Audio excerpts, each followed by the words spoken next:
Hello student, welcome to TNC exam preparation. TNC exam preparation में आपने अभी इसके पहले इंग्लिश में वॉइस के बारे में देखा होगा। नरेशन के पार्ट 1 में आप एसके सर द्वारा बेहतर क्लास देखने जाएंगे कि आने वाले सीयूईटी का एग्ज़ाम हो या एसएससी, एनडीए या एयरफोर्स के एग्ज़ामिनेशन में या अदर कोई कंपटीशन एग्ज़ाम देने जा रहे हैं तो आपको बहुत ही बेहतर जो है कंसेप्ट सर देने वाले हैं। तो राय सर द्वारा अगला कंसेप्ट आपके भविष्य के लिए चार चांद लगाने वाले हैं। तो नरेशन के बारे में अगला जो है उनका क्लास देखिए। हाँ सर, ओके, आइए। प्रिपरेशन चैनल पर हम आपका दिली इस्तकबाल करते हैं। आज नया टॉपिक लेकर के हम आप लोगों के लिए आ रहे हैं, नरेशन। ये वो टॉपिक है जो हर तरह के एग्ज़ाम्स में कहीं न कहीं आता है। जहाँ तक मेरा मानना है कि ये टोटल मैथमेटिकल टर्म्स पर है। मैथमेटिकल टर्म्स हम इसलिए कह रहे हैं क्योंकि बहुत सारे जगहों पर लॉजिक के आधार पर चेंज होते रहते हैं। एक भी जगह आपसे मिस होगा, एक भी जगह छूटेगी, निश्चित रूप से गलत होगा। इसलिए इसको बहुत ध्यान से देखिए। हम बहुत ज़्यादा लंबी चौड़ी परिभाषा इसका नहीं देंगे, सीधे आपको टॉपिक पर लाते हैं। नरेशन दो तरह का होता है, पहला डायरेक्ट नरेशन, दूसरा इनडायरेक्ट नरेशन। डायरेक्ट नरेशन क्या है? डायरेक्ट नरेशन किसी की कही गई बात को एज इट इज़ फॉर्म में लिखना डायरेक्ट नरेशन है। और डायरेक्ट नरेशन में दो स्पीच होते हैं, जैसे ही सेड टू मी,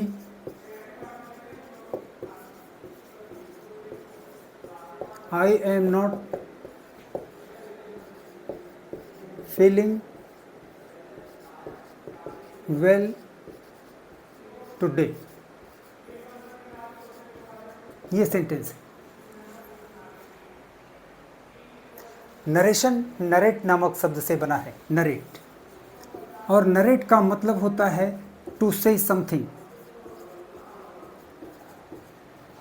जो कुछ भी आप कहते हैं, आपका कहना क्या होता है? स्टेटमेंट। नरेट मीन्स होता है कहना, यानी टू से समथिंग। और जो भी आप कहते हैं वो होता है स्टेटमेंट। आपको पता है कि स्टेटमेंट को आप इन्वर्टेड कामा में लिखते हैं। इन्वर्टेड कामा से लिखा हुआ सेंटेंस रिपोर्टेड स्पीच के नाम से जाना जाता है। Reported speech.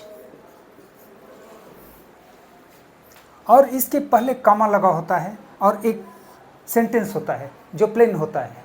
किसने किससे कहा, यह है। तो किसने किससे कहा ये आ जाता है रिपोर्टिंग स्पीच में। रिपोर्टिंग स्पीच यानी आप कह सकते हैं कि ही से लेकर के टुडे तक का सेंटेंस है तो एक, लेकिन इसमें दो स्पीच हैं। एक रिपोर्टिंग स्पीच, दूसरा रिपोर्टेड स्पीच।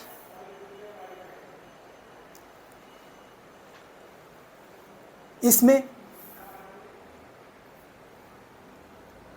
पहले आप देखिए कौन कौन से वो जगह हैं, कौन कौन से वो स्पॉट हैं जहां आपको चेंज करना पड़ेगा। क्योंकि डायरेक्ट नरेशन को जब आप इनडायरेक्ट नरेशन में बदलते हैं तो आपको एक परिभाषा ध्यान में रखना होगा। Direct narration as it is form में लिखा जाता है, किसी की कही गई बात को ज्यों का त्यों के रूप में लिखा जाता है। और इनडायरेक्ट नरेशन उसी के सेंस के आधार पर लिखते हैं। यानी कॉमन पॉइंट यह है कि डायरेक्ट नरेशन में लिखी गई बात और इनडायरेक्ट नरेशन में लिखी गई बात की मीनिंग सेम होनी चाहिए, मीनिंग नहीं बदलना चाहिए। और एक भी जगह पर आप मिस करेंगे तो मीनिंग जरूर बदलेगी।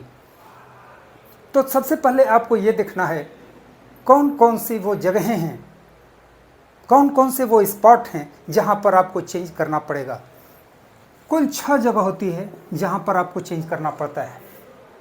यह हमेशा अपने दिमाग में रखिएगा। नंबर 1, ये सेड क्या है? रिपोर्टिंग स्पीच का वर्ब है। पहला चेंज वर्ब में होता है। किस आधार पर? रिपोर्टेड स्पीच के सेंटेंस के टाइप के आधार पर। ये कौन सा सेंटेंस है? देखिए हमने लिखा है आपको अच्छी तरह मालूम है कि सेंटेंस कुल 5 प्रकार के होते हैं। एसर्टिव, इंट्रोगेटिव, इम्परेटिव, इंट्रोगेटिव और एक्सक्लेमेटरी, ऑपरेटिव। ये देखिए, assertive, interrogative, imperative, operative, exclamatory, 5। सबका अलग अलग लॉजिक होता है और यहाँ पर अलग अलग चेंज होता है। दूसरा, सेड अकेले नहीं बदलता है, इसके साथ टू भी बदलता है। सेड टू खत्म हो जाता है। दूसरा चेंज होता है, कामा इन्वर्टेड कामा हटता है दूसरे नंबर पर। और यहाँ पर हम कंजंक्शन लिखते हैं। कंजंक्शन क्या होता है? वह शब्द जो दो वाक्यों को जोड़ने का काम करे उसको हम कंजंक्शन कहते हैं। ये भी इसी सेंटेंस के आधार पर होता है। अगर ये एसर्टिव है तो यहाँ कंजंक्शन कुछ और होगा, इंट्रोगेटिव है तो कुछ और होगा, इम्परेटिव है तो कुछ और होगा, एक्सक्लेमेटरी है तो कुछ और होगा, एक्सक्लेमेटरी है तो कुछ और होगा। वो 1 बाय 1 आपको हम बताते जाएंगे। अभी हम आपको केवल जगह बता रहे हैं जहाँ जहाँ पर आपको चेंज करना पड़ेगा। तो पहला रिपोर्टिंग स्पीच के वर्ब में, दूसरा कामा इन्वर्टेड कामा की जगह पर, और तीसरा ये क्या है? रिपोर्टेड स्पीच का सब्जेक्ट है। रिपोर्टेड स्पीच का सब्जेक्ट बदलता भी है, नहीं भी बदलता है। कब नहीं बदलता है? अगर रिपोर्टेड स्पीच का सब्जेक्ट प्रॉपर नाउन है, किसी व्यक्ति, वस्तु, स्थान या जानवर का नाम है, तभी तो प्रॉपर नाउन होगा, नहीं बदलेगा। अगर ये थर्ड पर्सन है, यानी ही, सी या दे है, तो नहीं बदलेगा। लेकिन फर्स्ट पर्सन और सेकंड पर्सन के केस में बदलता है, यानी आई, वी और यू अगर है तो बदलेगा। आई और वी आता है रिपोर्टिंग स्पीच के सब्जेक्ट के लिए और यू आता है रिपोर्टिंग स्पीच के ऑब्जेक्ट के लिए। क्लियर? ये देखिए, हम सर्किल कर रहे हैं। एम हेल्पिंग वर्ब है और फीलिंग वर्ब है। हेल्पिंग वर्ब और वर्ब का कॉम्बिनेशन क्या शो करता है कि यह वाक्य किस टेंस का है। जब रिपोर्टिंग स्पीच प्रेजेंट टेंस का है, प्रेजेंट में कुल 4 भाग होते हैं, या फ्यूचर टेंस का है, फ्यूचर में कुल 4 भाग होते हैं, 4 4 8। उन 8 में से अगर कोई है तो इसका टेंस नहीं बदलेगा। लेकिन अगर यह पास्ट में है, पास्ट में भी 4 होते हैं, पास्ट का कोई भी पार्ट अगर ये होगा तो इसमें चेंज होगा।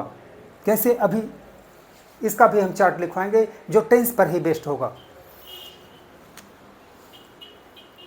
याद रखिएगा कि इसका टेंस देखना पड़ेगा, इसका टेंस देखना पड़ेगा। अगर यह पास्ट टेंस का है तो इसका टेंस बदलेगा। कैसे? चार्ट नंबर 1 में देखिएगा। तो 4th नंबर का चेंज आया आपका कहाँ? टेंस में। पहला रिपोर्टिंग स्पीच का वर्ब, दूसरा कंजंक्शन, तीसरा रिपोर्टेड स्पीच का सब्जेक्ट, चौथा टेंस और पांचवा नज़दीकी प्रकट करने वाला शब्द दूरी प्रकट करने वाले शब्द में बदल जाता है। अब आप कहेंगे सेंटेंस तो खत्म हो गया, छठवां कहाँ गया?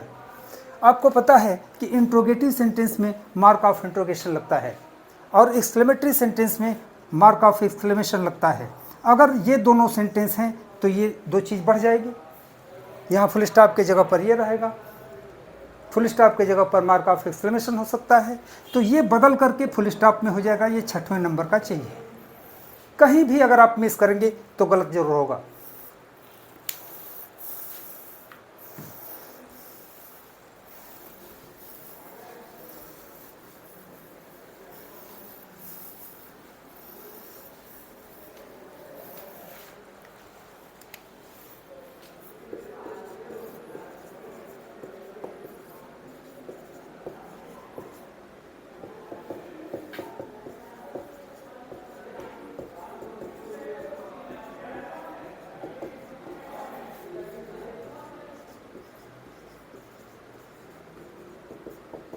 He said to me, I am not feeling well today. मैंने अभी अभी आपको बताया है कि इस सेंटेंस के आधार पर यहाँ पहला चेंज होगा। तो आपको ये जानना होगा कि ये सेंटेंस क्या है? एसर्टिव है। एसर्टिव का मतलब क्या होता है? या तो अफर्मेटिव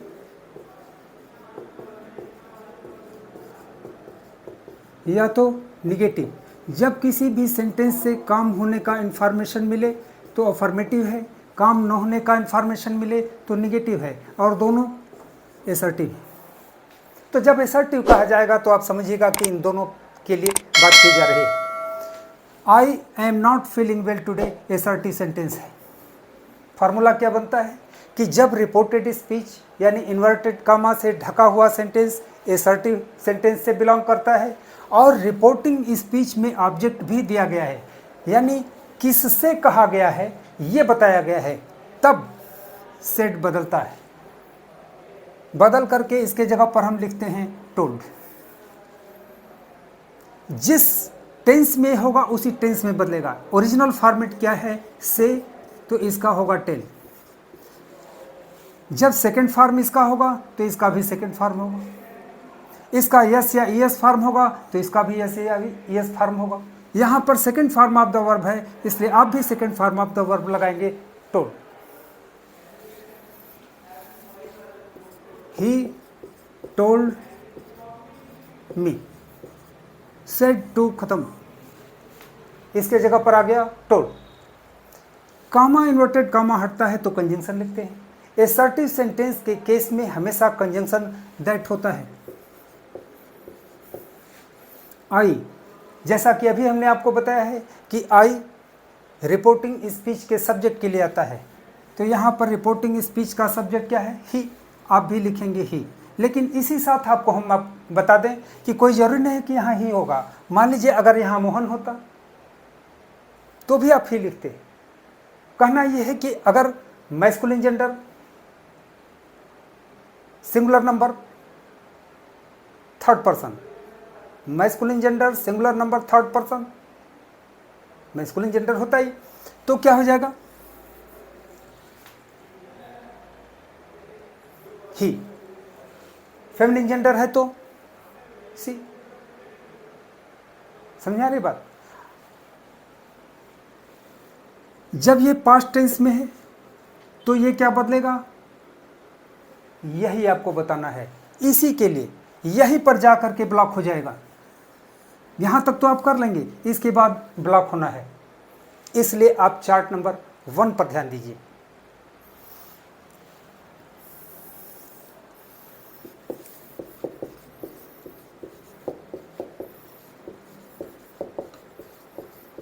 जब डायरेक्ट नरेशन के नीचे लिखा हुआ टेंस है तो इनडायरेक्ट नरेशन में बदलते समय इसके सामने वाला आप चेंज करेंगे। ये अगर प्रेजेंट इंडेफिनिट टेंस है, इन केस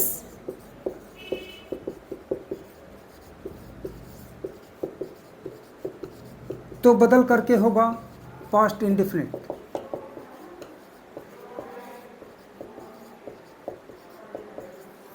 अगर ये प्रेजेंट कंटिन्यूअस है तो बदल करके होगा पास्ट कंटिन्यूअस। अगर प्रेजेंट परफेक्ट है तो होगा पास्ट परफेक्ट। अगर यह है प्रेजेंट परफेक्ट कंटिन्यूअस तो बदल करके होगा पास्ट परफेक्ट कंटिन्यूअस। क्लियर।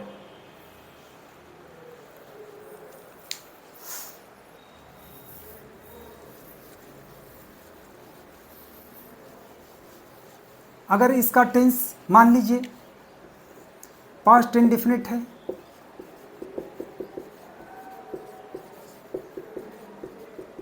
तो बदल कर होगा पास्ट परफेक्ट।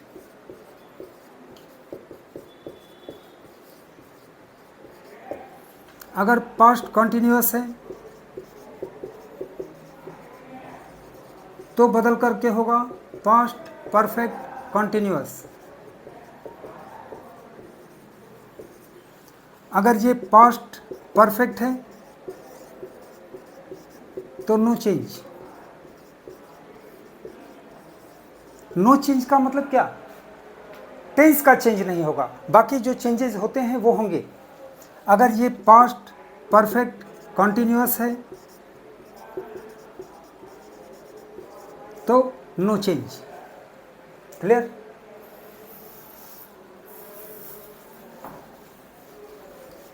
अब सीधे सीधे यहाँ फ्यूचर का कॉन्सेप्ट नहीं है। वो किस तरह से है कि इन्वर्टेड कामा के अंदर अगर विल है तो बदल करके वुड हो जाएगा, सेल है तो शुड हो जाएगा, कैन है तो कुड हो जाएगा, और अगर मे है तो माइट हो जाएगा। लेकिन अगर पहले से ही इन्वर्टेड कामा में would, should, could, might, must या ऑट टू है तो no change.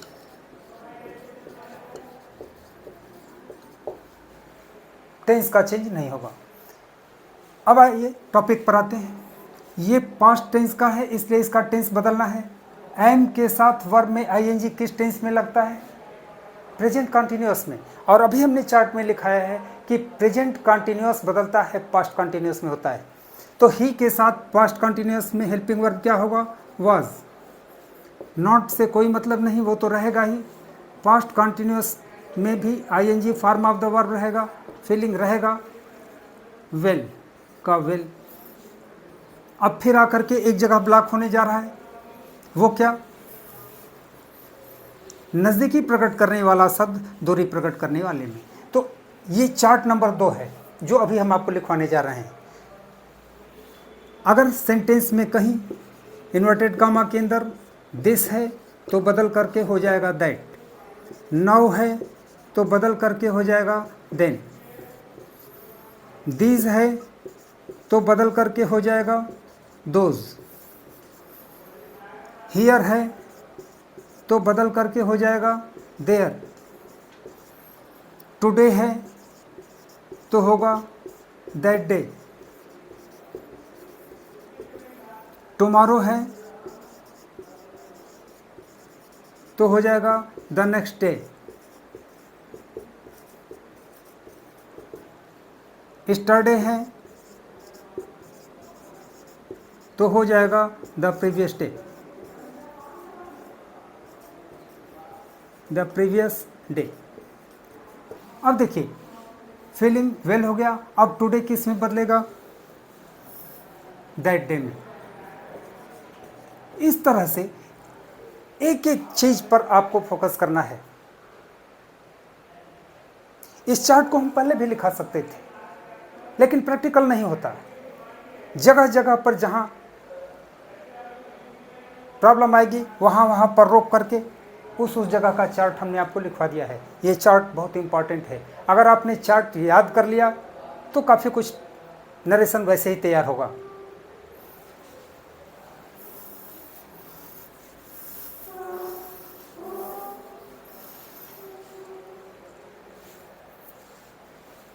She said, I have done my work. I have done my work. अभी आपको हमने बताया है कि जब ये सेंटेंस एसर्टिव होगा, यहाँ पर ऑब्जेक्ट होगा, तभी सेट बदलेगा। ये सेंटेंस एसर्टिव तो है ज़रूर लेकिन ऑब्जेक्ट नहीं है, यानी सी ने किससे कहा है ये नहीं बताया, तो इस केस में सेट नहीं बदलेगा। सी सेट का सेट ही रहेगा। कंजंक्शन तो दैट होगा क्योंकि कामा इन्वर्टेड कामा की जगह पर लिखना है। आई सी के लिए आया है इसलिए सी होगा। हैव के साथ third form of the verb, ये प्रेजेंट परफेक्ट में होता है। आप लिखेंगे पास्ट परफेक्ट में। पास्ट परफेक्ट टेंस में एक ही हेल्पिंग वर्ब होता है हैड, और third form of the verb आपको पहले से मिला हुआ है डन। आई सब्जेक्ट था तो अपना की इंग्लिश माई हुई। आई की जगह पर आपने सी लिखा तो माई की जगह पर हो जाएगा हर, और यहाँ होगा work.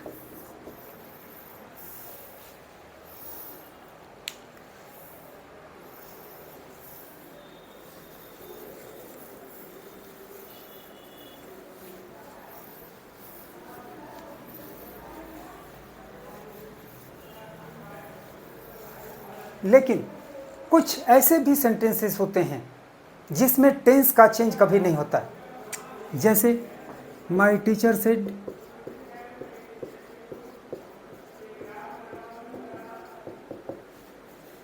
The earth moves round the sun.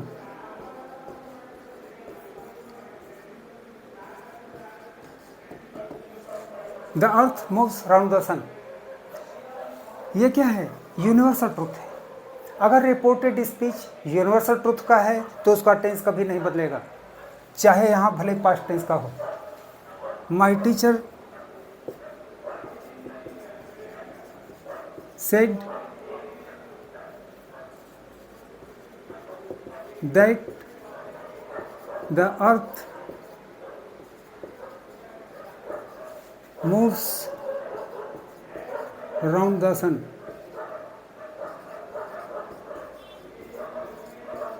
अब देखिए यहाँ ये प्रेजेंट इंडिफिनिट टेंस है, पास्ट इंडिफिनिट आपने नहीं किया क्योंकि यूनिवर्सल ट्रुथ है।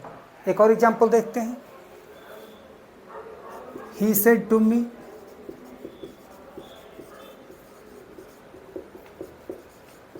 The sun is hot. Simple present है, प्रेजेंट इंडिफिनिट टेंस का। एसर्टिव सेंटेंस है, ऑब्जेक्ट भी दिया गया है, सेड बदल करके टोल्ड होगा। ही टोल्ड मी, कंजंक्शन होगा that. The sun proper noun है, कोई चेंज नहीं होगा। द सन इज हॉट, सूर्य गर्म है, ये तो यूनिवर्सल ट्रुथ है, यहाँ भी चेंज नहीं होगा। Is hot. He told me that the sun is hot. लेकिन स्टूडेंट्स, कभी कभी कुछ सेंटेंस ऐसे होते हैं कि जो लगते हैं कि यूनिवर्सल ट्रुथ का है लेकिन यूनिवर्सल ट्रुथ का नहीं होता। इसी को चेंज करके देखिए। The sun is very hot today. यहाँ पर्टिकुलर एक दिन की बात की गई है, गर्मी का मौसम है, धूप बड़ी तेज है। आपको कभी कभी लगता है कि एकदम चमड़ा जल जाएगा, सनबर्न्ट। क्या ये हमेशा पूरा साल भर होता है? नहीं, 2 दिन, 4 दिन, 10 दिन, 1 महीने, बस इतना ही होगा। तो जो लिमिटेड टाइम तक है वो यूनिवर्सल कैसे हो सकता है? और जब यूनिवर्सल नहीं हो सकता है तो यूनिवर्सल ट्रूथ कहाँ से होगा? इसलिए इसमें बदलेगा। पार्टिकुलर द, कहाँ गया? The sun is very hot today, particular एक दिन की बात, ये यूनिवर्सल ट्रुथ नहीं है। तो ऐसे केस में इज का हो जाएगा was very hot that day.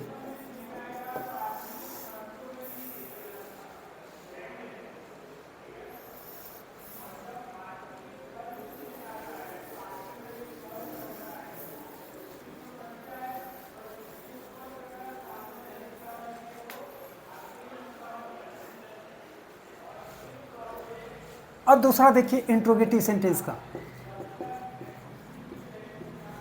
Interrogative sentence, interrogative sentence आप जानते हैं 2 तरह का होता है। पहला beginning of sentence helping verb से होता है, जैसे have you completed your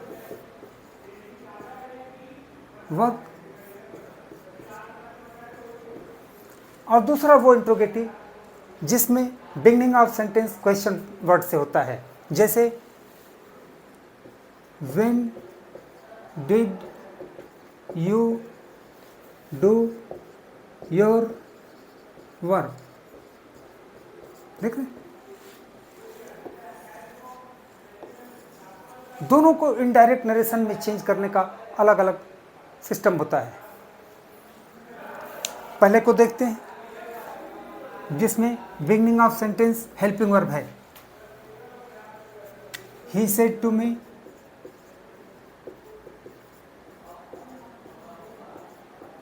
have you completed your work. मैंने आपको बताया था कि पहला चेंज कहाँ होगा? रिपोर्टिंग स्पीच के वर्ब में। इसके लिए आपको ये जानना होगा कि ये किस तरह का सेंटेंस है। यहाँ पर आपको मार्क ऑफ इंट्रोगेशन दिखाई पड़ रहा है। मार्क ऑफ इंट्रोगेशन का मतलब ही हो गया कि ये इंट्रोगेटिव सेंटेंस है। इससे आपको ये मालूम हुआ कि इंट्रोगेटिव सेंटेंस है। यहाँ पर आपको लिखना होगा आस्क्ड, ही आस्क्ड मी। इसी के साथ साथ हम आपको बता दें कि यहाँ ऑब्जेक्ट रहेगा तो भी, नहीं रहेगा तो भी आस्क्ड बदलेगा। इसके पहले हमने असर्टिव सेंटेंस में बताया था कि सेड को बदलने के लिए यहाँ ऑब्जेक्ट का होना जरूरी है। ये बात, ये लॉजिक केवल असर्टिव सेंटेंस पर लागू होती है और किसी भी सेंटेंस पर नहीं, चाहे इंट्रोगेटिव हो, चाहे इंपरेटिव हो, चाहे एक्सक्लेमेटरी हो या ऑपरेटिव हो। ऑब्जेक्ट रहेगा तो भी बदलेगा, ऑब्जेक्ट नहीं रहेगा तो भी बदलेगा। तो ही आस्क्ड मी। अब आपको देखना है कामा, इन्वर्टेड कामा को हटा करके कंजंक्शन लिखने के लिए कि इंट्रोगेटिव सेंटेंस तो है जरूर। किस तरह का इंट्रोगेटिव है? Beginning of sentence helping verb है। तो स्टूडेंट्स, जब beginning of sentence helping verb हो तो आपका कंजंक्शन हो जाता है इफ या वेदर। इफ या वेदर। मैं अपने क्लास में बच्चों को ये लिखने से मना करता हूँ। कारण क्या है? वो ये लिखने के बजाय कभी कभी लिख देते हैं spelling problem weather.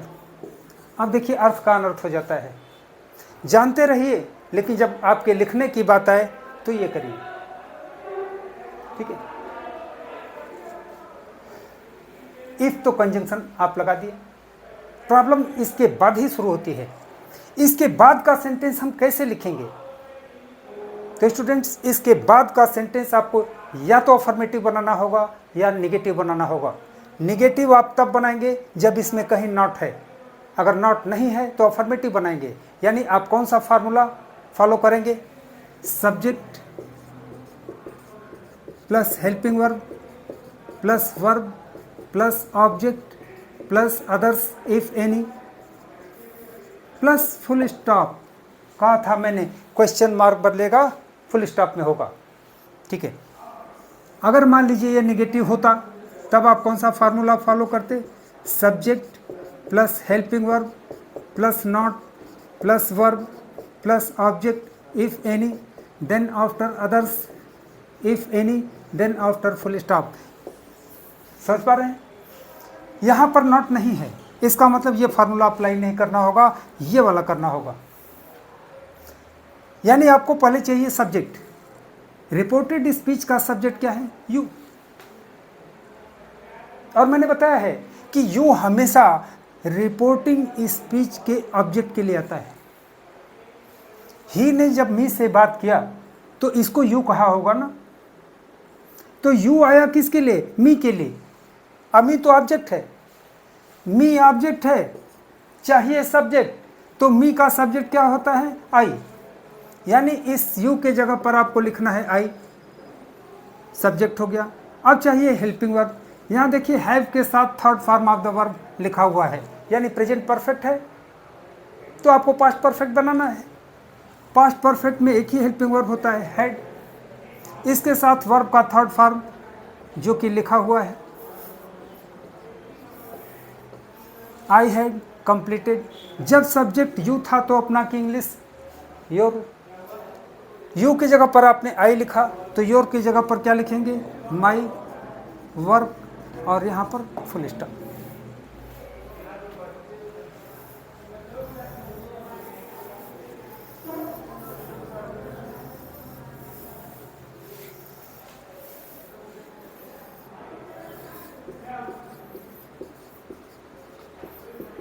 Mohan said to Sohan, "Why did you not help me yesterday?"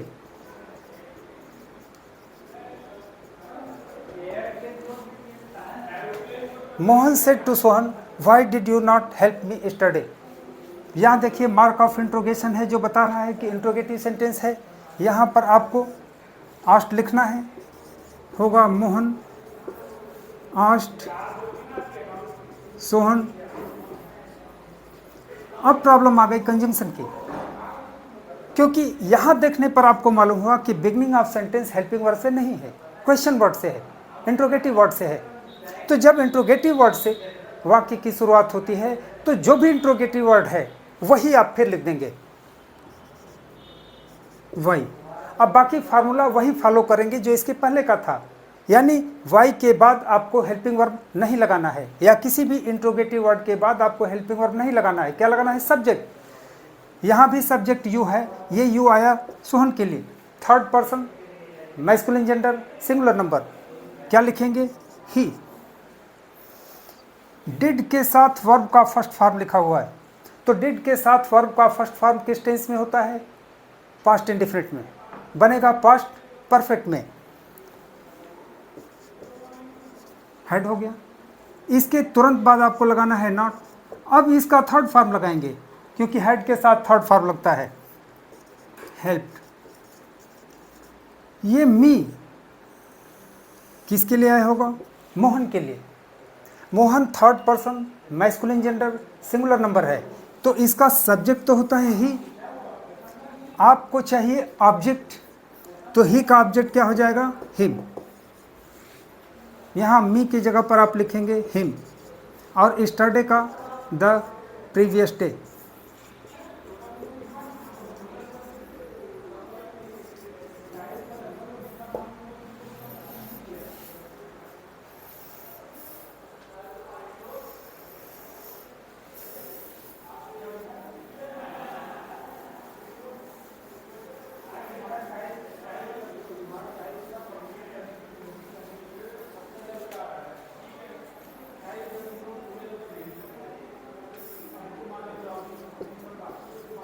My father said,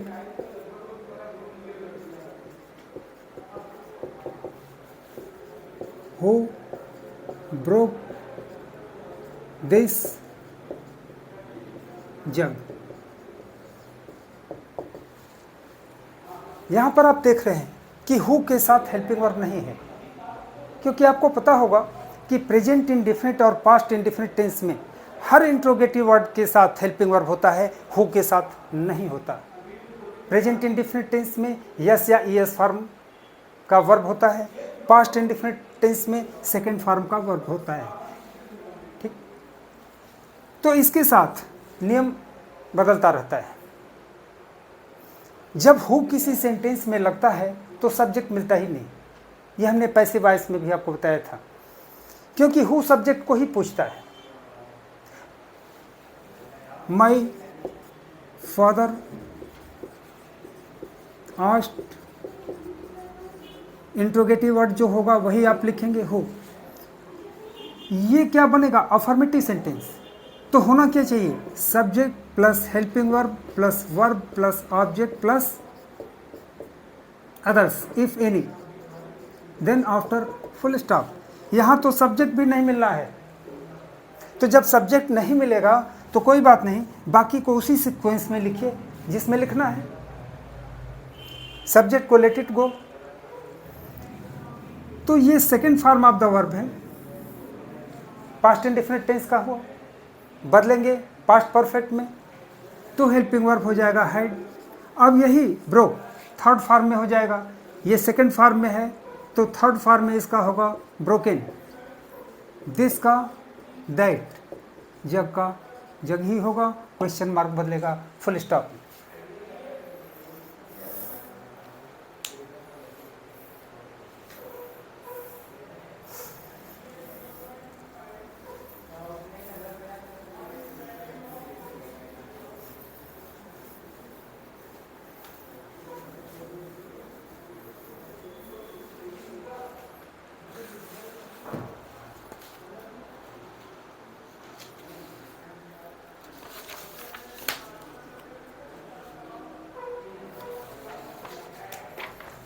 अब दोनों का मिक्स करा देते हैं आपको।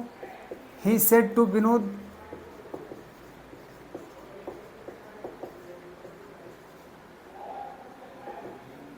आई can not help you.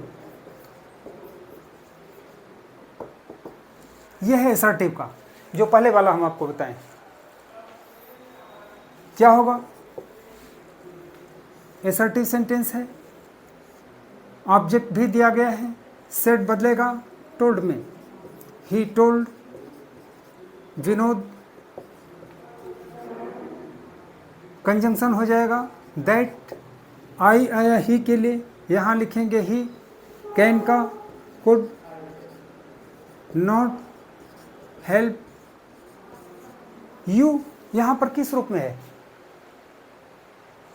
Object के रूप में है। उस दिन शायद हमने आपको बताया था कि यू सब्जेक्ट भी होता है, यू ऑब्जेक्ट भी होता है। यू अगर हेल्पिंग वर्ब या वर्ब के पहले है तो सब्जेक्ट का काम करता है, और वर्ब के बाद है तो ऑब्जेक्ट का काम करता है। यानी यहाँ पर यू ऑब्जेक्ट है, किसके लिए आया? विनोद के लिए।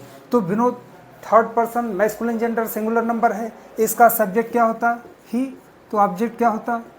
हिम। यहाँ आपको लगाना पड़ेगा हिम।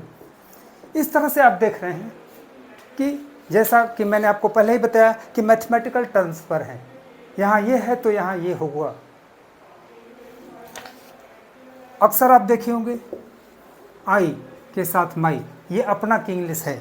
अगर आई की जगह पर यू आपने लिखा तो यहाँ बदल करके हो जाएगा योर। आई का माई, यू का योर, वी का आवर, यू का योर, दे का देयर, सी का हर, ही का हिज। ये बदलता रहेगा, ये अपना की इंग्लिश हमेशा बदलती रहेगी। तो डायरेक्ट को इनडायरेक्ट नरेशन में चेंज करते समय आंख कान एकदम खुला रखना है, एकदम आपको अलर्ट रहना है, क्योंकि कहीं भी सावधानी हटी दुर्घटना घटी, और एक भी गलत हुआ तो पूरा गलत हो गया। ये इसके साथ ट्रेजेडी है।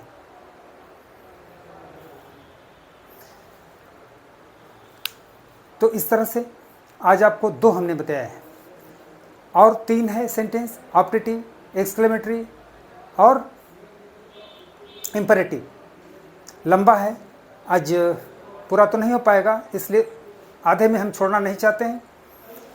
आप लोग चैनल पर बने रहिए और देखते रहिए, चाहे जिस भी तरह का एग्ज़ाम आप देंगे, नरेशन में ये फार्मूला आपको काम करेगा। जो चार्ट हम आपको बनवा रहे हैं ये हमेशा के लिए है, आपके लिए भी है, आपके दोस्तों के लिए भी है, आपके घर बच्चे हैं उनके लिए भी है। और जो भी हमने आपको कराया है इसमें से क्वेश्चंस कहीं ना कहीं आए हुए हैं ज़रूर, अननेसेसरी हम आपको नहीं करा रहे हैं। आपने देखा होगा नरेशन का हम बहुत डिफिनीशन नहीं बताए हैं, सीधे पॉइंट पर रहे हैं, क्योंकि आपको सलूशन करना है, आपके पास टाइम बहुत कम है, इसलिए टू द पॉइंट हमने पढ़ाया आपको, और इस उम्मीद के साथ कि आप ज़्यादा से ज़्यादा प्रैक्टिस में बने रहेंगे। Thank you for your kind cooperation.